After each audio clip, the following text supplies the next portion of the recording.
Lynn wasn't a dreamer or someone with her head in the clouds.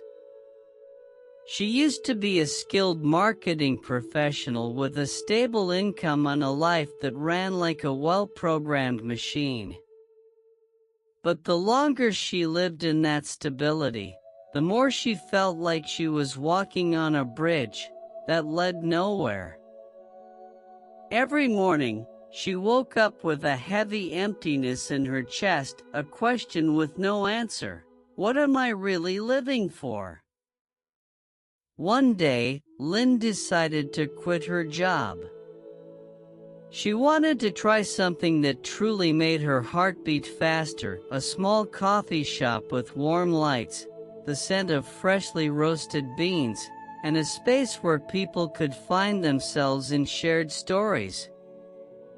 It wasn't just a business dream. It was her attempt to build a new bridge, this time, one of her own. The early days were beautiful. Friends showed their support, curious customers dropped by, and everything seemed promising. But the storm hit quickly. Within a month, the number of visitors dropped sharply.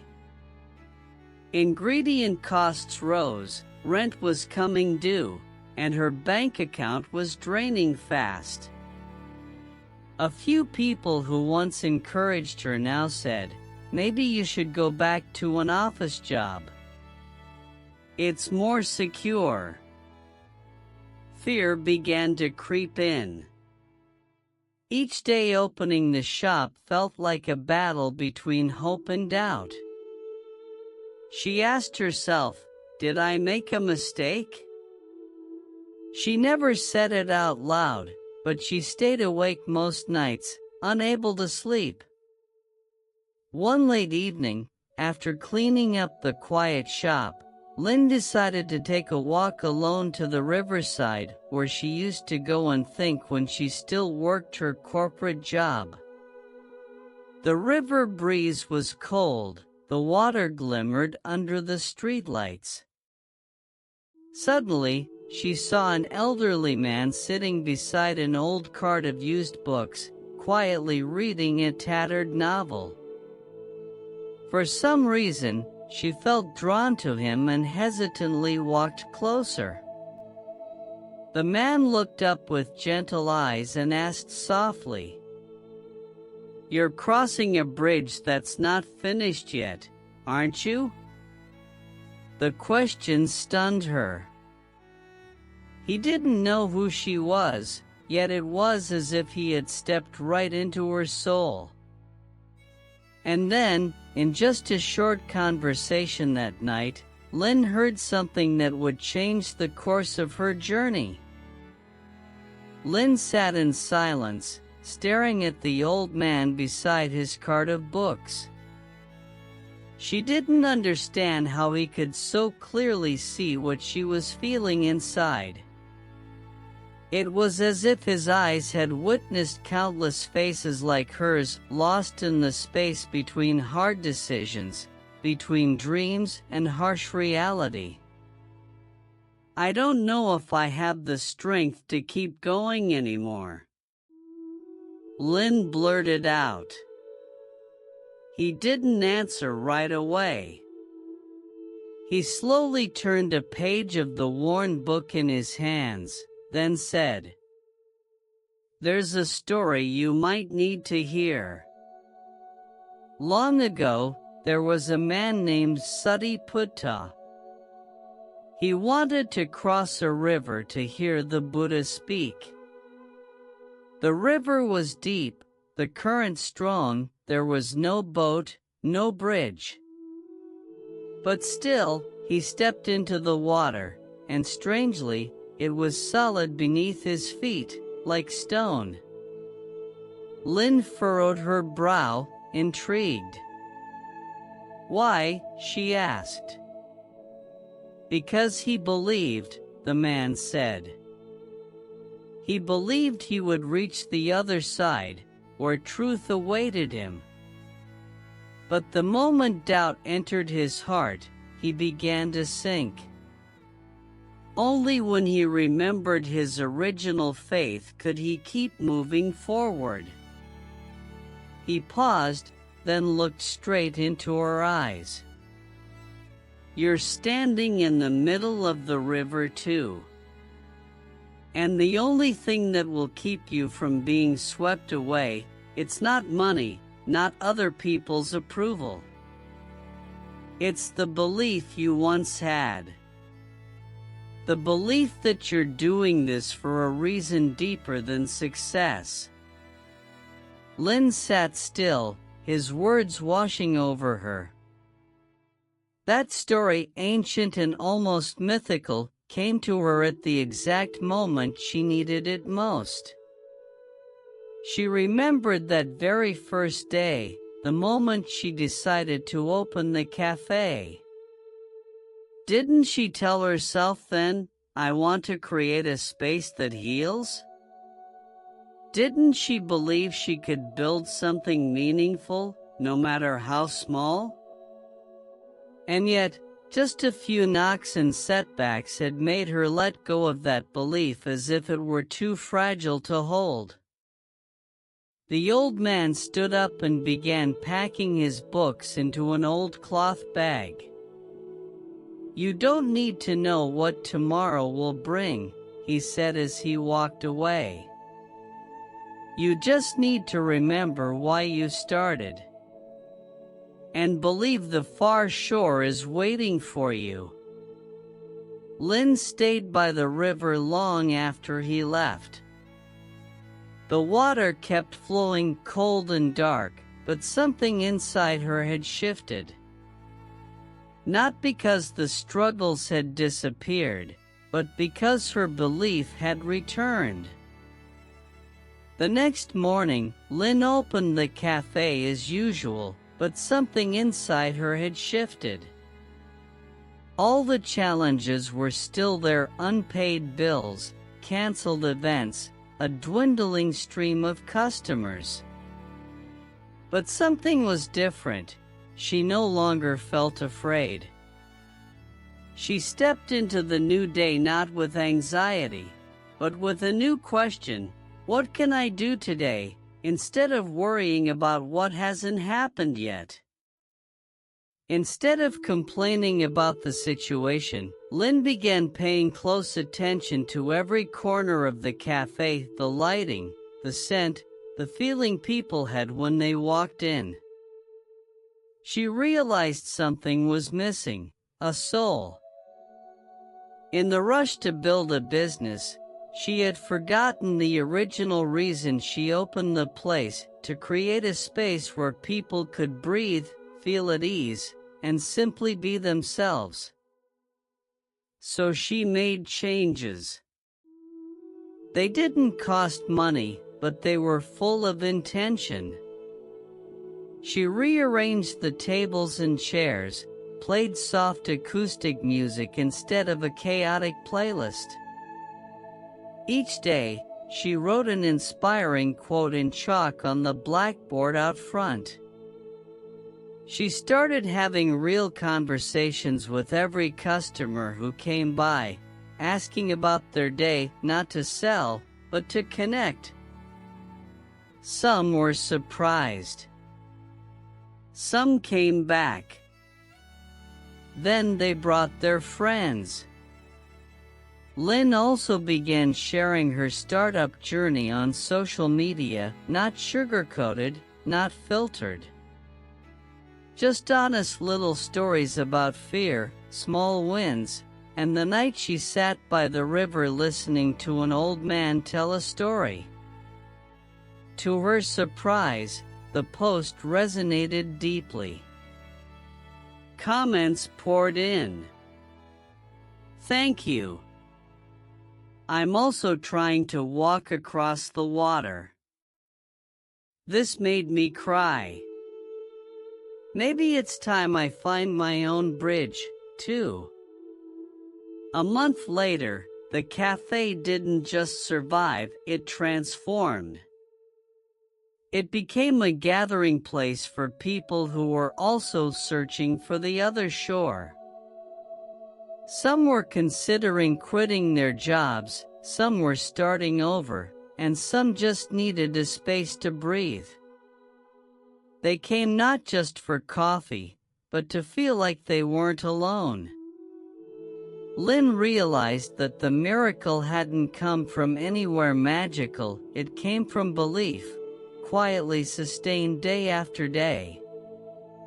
Every morning, she still faced challenges. But instead of sinking, she reminded herself, today, I'm taking one more step across the water. The afternoons at Lynn's Café were different now.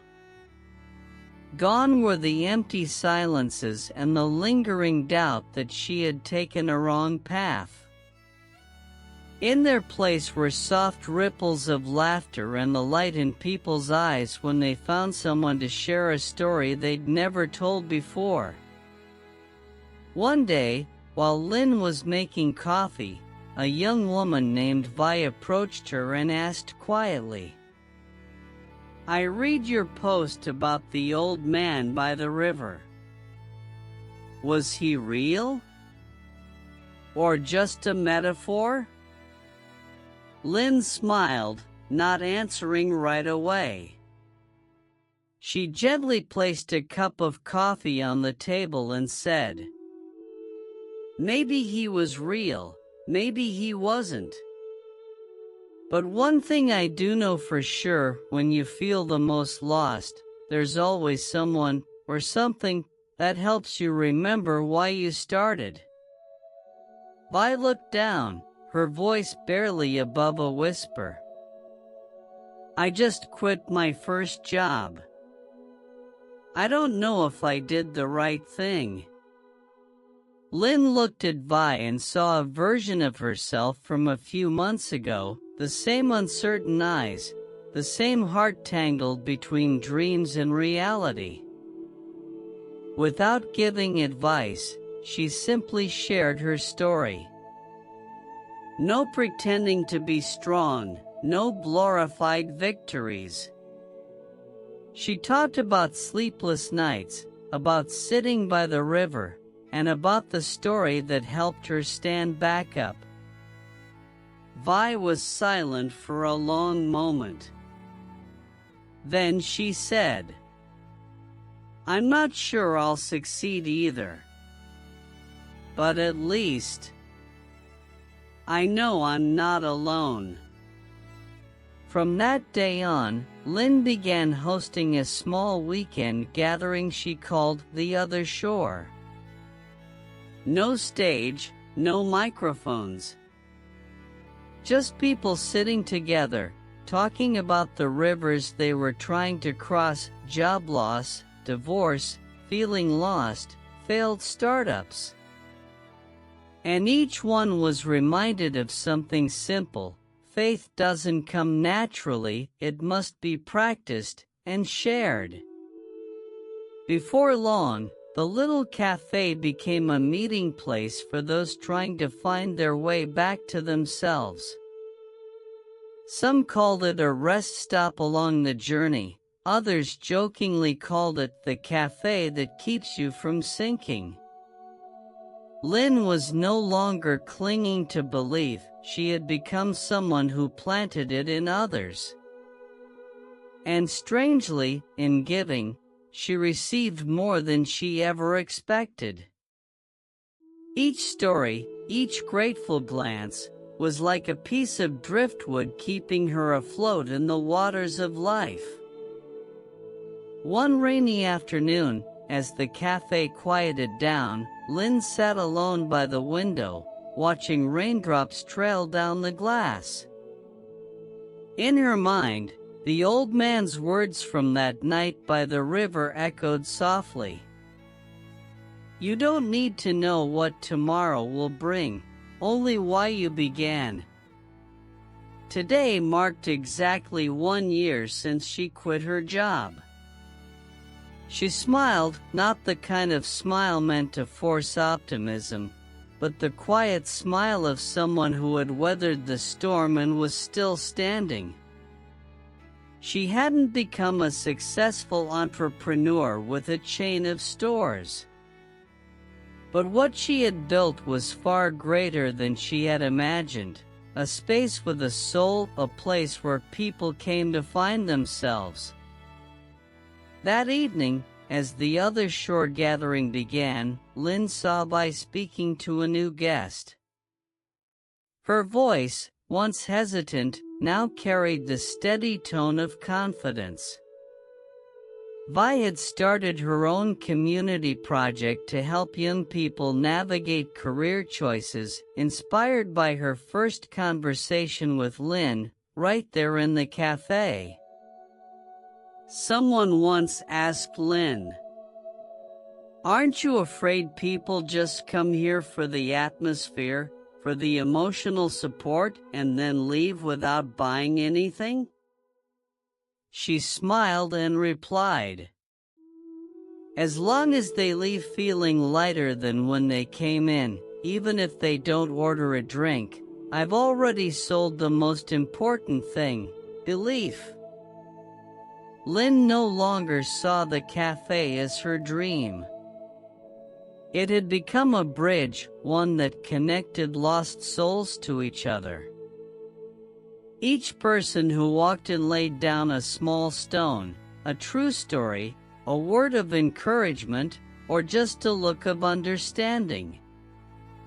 It was a bridge no one built alone, and it didn't lead to any particular place, it led inward, back to the self. Sometimes, Lynn still returned to that riverside spot where she once met the old man. No one had seen him since. Perhaps he was just a passerby. Perhaps a metaphor. But she no longer questioned whether he was real.